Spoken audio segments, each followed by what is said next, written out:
আর এই মুহূর্তে দাঁড়িয়ে আমাদের প্রত্যেকের নজর শুধুমাত্র কলকাতা নয় বা রাজ্য নয়, গোটা দেশ আজ এই বিষয় নিয়ে আলোচনা করছে।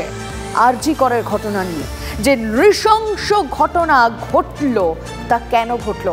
ইতিমধ্যেই আপনারা জানেন যে আমরা আরজি করের সেই চিকিৎসক পড়ুয়াকে তিলোত্তমা বলেই সম্বোধন করছি, কারণ এই লজ্জা আমাদের শহরের, লজ্জা আমাদের প্রত্যেকের। তাই তিলোত্তমা খুনের পরতে পরতে যে রহস্য লুকিয়ে রয়েছে তার সব খবর আমরাই আপনাদের সামনে রাখছি। আর এই মুহূর্তে দাঁড়িয়ে রনিপাত চাঞ্চল্যকর একটা তথ্য, এই মুহূর্তে দাঁড়িয়ে আরো একটা বড় খবর ব্রেক করছে TV9 বাংলা। এই নারকীয় ঘটনার পিছনে কি একা সঞ্জয় রয়েছে, নাকি জড়িয়ে আরো কেউ? জানতে মরিয়া কলকাতা পুলিশের গোয়েন্দারা, অভিযুক্ত সঞ্জয় রায় DNA টেস্টের পরীক্ষা তদন্তকারীদের। আর এই বিষয়ে আমরা লাইভ আপডেট নেব সরাসরি। সুপ্রিয় গুহ আমাদের প্রতিনিধি আমাদের সঙ্গে রয়েছেন।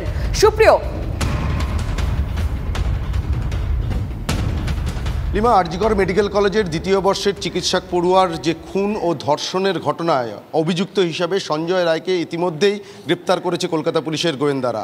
কিন্তু ঘটনার দিন রাতে এই আরজিকর হাসপাতালের 4th ফ্লোরের যে সেমিনার হল, সেখানে কি শুধুমাত্র সঞ্জয় রায়ের একার উপস্থিতি ছিল, অর্থাৎ তৃতীয় কোনো ব্যক্তির উপস্থিতি ছিল কিনা, অর্থাৎ সঞ্জয় ছাড়া আরও কেউ বা কারা সেখানে উপস্থিত ছিল কিনা, সেই বিষয়টাই কিন্তু এখন তদন্তকারীরা নিশ্চিত হওয়ার চেষ্টা করছেন।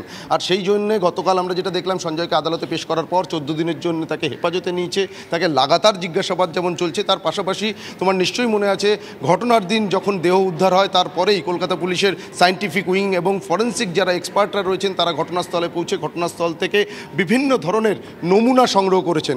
আর সেই সমস্ত নমুনাগুলোই কিন্তু এখন তারা সঞ্জয়ের ডিএনএর সঙ্গে ডিএনএ টেস্ট করে মিলিয়ে দেখার চেষ্টা করছেন। অর্থাৎ সঞ্জয়ের সঙ্গে ওই ঘটনাস্থল থেকে যে সমস্ত নমুনা পাওয়া গেছে সেগুলো মিলিয়ে দেখার মধ্যে দিয়ে তদন্তকারীরা নিশ্চিত হতে চাইছেন যে সমস্ত নমুনাই কি সঞ্জয়ের, নাকি অন্য এমন কোনো নমুনা পাওয়া যাচ্ছে যেটা সঞ্জয়ের সঙ্গে বা ওই যে দ্বিতীয় বর্ষের চিকিৎসক পড়ুয়া যার খুন এবং ধর্ষণের ঘটনা ঘটেছে তার বাইরে আর কোনো স্যাম্পেল পাওয়া যাচ্ছে। সে ধরনের যদি কোনো পরিস্থিতি বা সে ধরনের কোনো যদি তথ্য পাওয়া যায়, সেক্ষেত্রে কিন্তু আরও একটা সম্ভাবনা জোরালো হতে পারে যে শুধুমাত্র সঞ্জয় নয়, সঞ্জয়ের বাইরে আরও কেউ বা কারা উপস্থিত ছিল কিনা সেটাই কিন্তু নিশ্চিত হওয়ার জন্য ঘটনাস্থল থেকে ফরেন্সিক এক্সপার্টরা যে সমস্ত নমুনা সংগ্রহ করেছেন সেগুলো এখন ডিএনএ টেস্টের মধ্যে দিয়ে মিলিয়ে দেখার চেষ্টা করছেন, বা তারা তৃতীয় কারোর উপস্থিতি ছিল কিনা সেই বিষয়টা নিশ্চিত হওয়ার চেষ্টা করছেন।